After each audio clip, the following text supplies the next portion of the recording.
لو انت بتحاول تتعلم لغة جديدة ففي حاجة معينة مفيش ناس كتير بتتكلم عنها، مع انها تقريبا اهم حاجة في موضوع تعلم اللغات. احنا كنا اتكلمنا عنها قبل كده بس من كتر ما هي مهمة كان لازم نعمل لها فيديو منفصل. الكلام في الفيديو هيكون مبني على الكتاب الرائع لعالم اللغويات الدكتور ستيفن كراشن Principles and Practices in Second Language Acquisition، مبادئ وممارسات في اكتساب اللغة التانية. هنتكلم عن ايه هي الحاجة دي وايه الدليل ان هي تقريبا اهم حاجة في موضوع تعلم اللغات وازاي نقدر نستفاد منها. فحاول تركز معايا شوية لان الفيديو محتاج شوية تركيز. الحاجة اللي هنتكلم عنها هي الكومبريهنسبل انبوت او المدخلات المفهومة، واللي هنفهمها وهنفهم مدى اهميتها من خلال فهم النظرية اللي بنى عليها ستيفن كراشن كلامه The Input Hypothesis او نظرية المدخلات. بتقول ايه بقى النظرية دي؟ ستيفن كراشن مقسم النظرية لاربع فرضيات. الفرضية الاولى ان النظرية متعلقة باكتساب اللغات مش تعلم اللغات.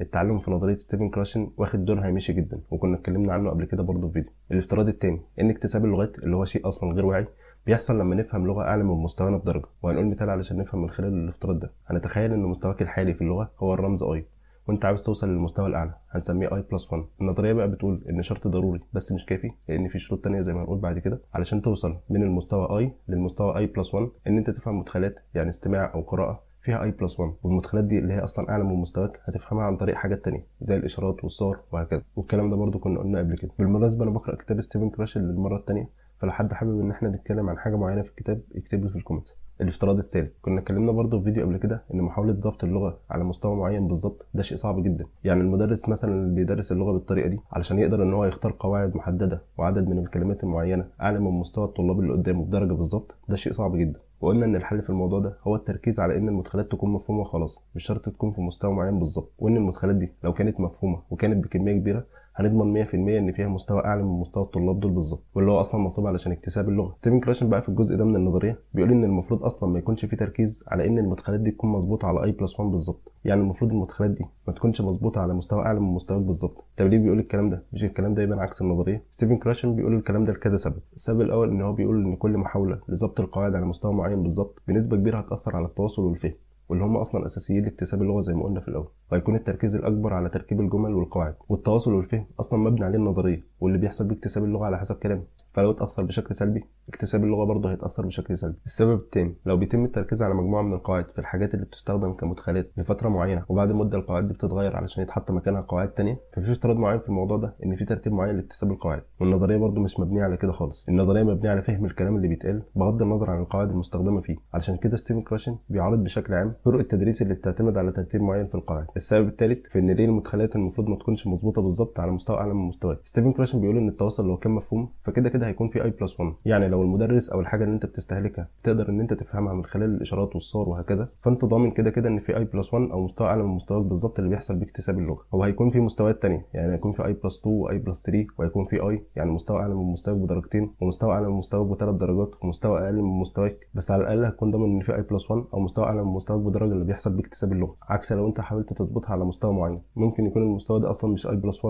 ممكن يكون حاجه ثانيه وبالتالي مش هيحصل باكتساب اللغه خالص. فعلشان كده ستيفن كراشن بيقول ان المفروض التركيز يكون على الفهم والتواصل مش على ضبط المستويات والقواعد والكلام ده خالص. ودي كانت الانبوت هايبوثيسيس او نظريه المدخلات لستيفن كراشن. طب ايه الدليل بقى على الكلام ده؟ يعني ايه اللي بيخليه يقول ان الكومبريهنسبل انبوت او الانبوت هايبوثيسيس بشكل عام هي اهم حاجه في موضوع اللغات ده؟ الدليل الاول كيرتيكال سبيتش او كلام الاباء لابنائهم. طب يعني ايه بقى الكلام ده وايه علاقته بالنظريه؟ ستيفن كراشن بيقول ان الاباء لما يجوا يكلموا ابنائهم قبل ما يتعلموا اللغه وهم لسه صغيرين، يعني في 3 تعديلات بيعملوها في اللغه اللي بيتكلموا معاهم بيها. يعني مش بيكلم الطفل اكنه شخص بالغ، بيكلموه بلغه اسهل شويه علشان الطفل يقدر يفهمه. ستيفن كراشن بقى بيقول ان ال3 تعديلات اللي بتعملوا في اللغه هم اصلا بيكونوا السبب في ان الطفل يقدر ان هو يكتسب اللغه. طب ايه بقى التعديلات دي؟ التعديل الاول الاباء بيكلموا ابنائهم بلغه سهله علشان يقدروا يفهموها. الحاجه الثانيه ان الاباء لما بييجوا يتكلموا مع اولادهم مش بيركزوا ان الكلام يكون مظبوط على مستوى اللغه بتاع الطفل بالظبط. يعني لما يجي يكلم الطفل مش بينقي قواعد معينه وكلمات معينه يستخدمها مع الطفل علشان هي اللي مظبوطه على مستواه بالظبط، لا التركيز بيكون على التواصل والفهم. وده الكلام اللي احنا لسه قايلينه في النظريه، ان المفروض التركيز يكون على الفهم والتواصل مش التركيز على تركيب الجمل نفسها. وطبيعي كل ما الطفل يكبر كل ما اللغه اللي بيتكلموا معاهم بيها تكون اعقد شويه وبالتالي هيكتسب لغه اعلى شويه وهكذا. الحاجه الثالثه الاباء بيتكلموا مع اولادهم بمبدا اسمه هير اند ناو،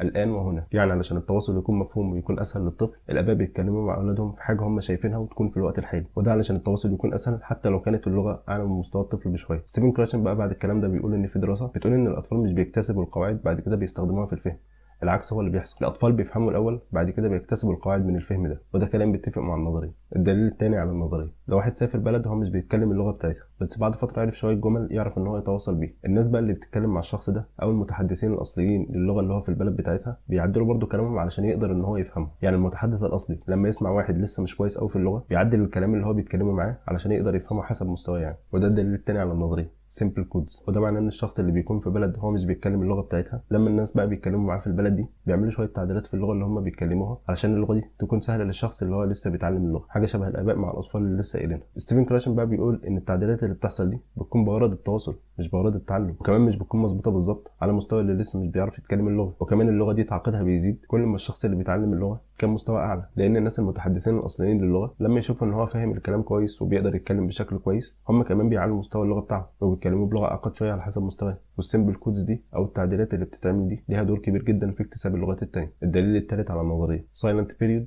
او فتره الصمت. طب يعني ايه الكلام ده؟ ستيفن كراشن بيقول ان الاطفال اللي بيكتسبوا لغات تانية من خلال التعرض للغه في الحياه العاديه مش في مكان هم بيتعلموا فيه اللغه دي بيتكلموا قليل جدا في اول كام شهر من تعرضهم للغه لاول مره، يعني بيفضلوا فتره طويله يسمعوا مش بيتكلموا خالص. اول بقى ما الطفل يبدا يتكلم اللغه دي بيتكلم جمل هو حافظها، يعني مش بيقدر ان هو يالف جمل جديده، هو بيسمع الكلام وبيقلده. وحتى لو بيقول جمله معينه هو حافظها وسالته عن معنى كلمه معينه في الجمله دي احتمال كبير ما يعرفش اصلا. بعد كده الطفل بيقدر يقول جمل من تاليفه بس بتكون جمل بسيطه جدا. ستيفن كراشن بقى بيقول ان السايلنت بيريود او فتره الصمت دي تعتبر دليل على ان السبب اللي بيخلي الاطفال يتطوروا في اللغه هو المدخلات. وده كلام برضه بيتفق مع النظريه ان التطور ده بيحصل من سماع وفهم اللغه حواليه. الدليل الرابع على النظريه وهو الابحاث اللي اتعملت بتقارن بين طرق التدريس وبعض. ستيفن كراشن بيقول ان هو وصل لنتيجتين بعد ما شاف اغلب الدراسات اللي بتتكلم عن مقارنه طرق التدريس ببعض. النتيجه الاولى ان الطرق الاستنتاجيه يعني المبنيه على دراسه القواعد الاول بعد كده تطبيقها في الكلام والكتابه، زي مثلا الجرامر ترانسليشن اللي مبنيه على ترجمه اللغه اللي انت بتتعلمها للغه الام ودراسه القواعد وهكذا. وطريقه ثانيه اتكلم عنها اسمها الكوجنيتيف كودز، فعاله فريق طفيف عن الاوديو لينجوال ميثود. الكلام ده للبالغين، اما الاطفال الكبار او قبل البلوغ على طول فتقريبا مفيش اي فرق بينهم. ستيفن كراشن بقى بيقول ان السبب في الفشل ان احنا نلاقي فارق بين الطرق دي ان الطرق دي كلها مش بتركز على اهم حاجه في اكتساب اللغه زي ما قلنا وهي المدخلات، عكس الطرق الثانيه المبنيه بشكل رئيسي على المدخلات زي التوتال فيزيكال ريسبونس او الناتشورال واي، واللي بيطبق فيها الكلام اللي قلناه في النظريه في الاول، زي ان وقت الفصل بيكون معمول علشان يكون وسيله من وسائل المدخلات، والتركيز دايما بيكون على فهم الكلام اللي بيتقال مش تركيب الجمل والقواعد، والطلاب مش بيكون متوقع منهم ان هم يتكلموا الا لما يحسوا ان هم جاهزين. وده ادى ان الطرق دي اللي مبنيه على المدخلات متفوقه عن الطرق الثانيه اللي مفيش تقريبا فرق بينها. قبل ما نقول اخر جزء ولا نلخص في الكلام اللي قلناه محتاجين نسال سؤال مهم، احنا عمالين نقول مدخلات مدخلات من الصبح، طب هل الاوتبوت او الكلام والكتابه ما لهمش اي دور في النظريه؟ يعني هل الكلام والكتابه هيساعدوا في اكتساب اللغه فعلا؟ الاجابه على السؤال ده هي ليهم دور، بس دور غير مباشر. ستيفن كراشن قبل ما يتكلم عن اهميه الكلام والكتابه في اكتساب اللغه اتكلم عن حاجه مفاجاه جدا، نقل دراسه بتقول ان نظريا اكتساب اللغه ممكن يحصل بدون الحاجه للكلام تماما. الدراسه دي كانت بتتكلم عن طفل مصاب بمرض اسمه كونجينيتال ديساتريا، المرض ده ما كانش بيخليه يتكلم خالص ومع ذلك كان تقريبا بيفهم اللغه الانجليزيه بشكل مثالي. طب ايه الاجابه على السؤال اللي سالناه؟ ايه اهميه الكلام او الكتابه في اكتساب اللغه؟ الاهميه ان لو الشخص اللي بيكتسب اللغه دي بيعرف يتكلم هيقدر ان هو يعمل محادثات مع الناس، ولما يعمل محادثات مع الناس هيردوا عليه، ولما الناس يردوا عليه ده يعتبر وسيله من وسائل المدخلات، والمدخلات بتؤدي لاكتساب اللغه. كمان المدخلات اللي هيستقبلها دي